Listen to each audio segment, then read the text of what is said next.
Welcome back to another technical deep dive here in the Debug Zone. Today we're tackling a big question and breaking it down with insights from other users. Hopefully this clears up some misconceptions and helps you get the answer you need.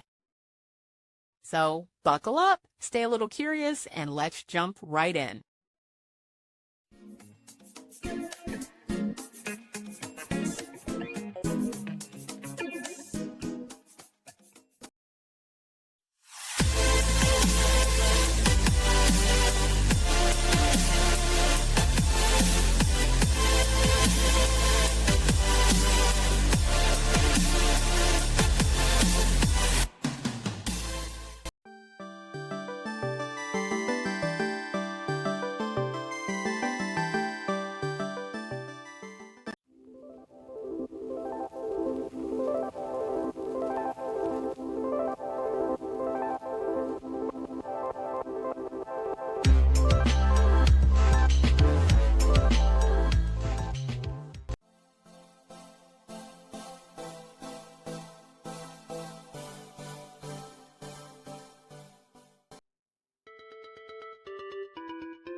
And that's a wrap.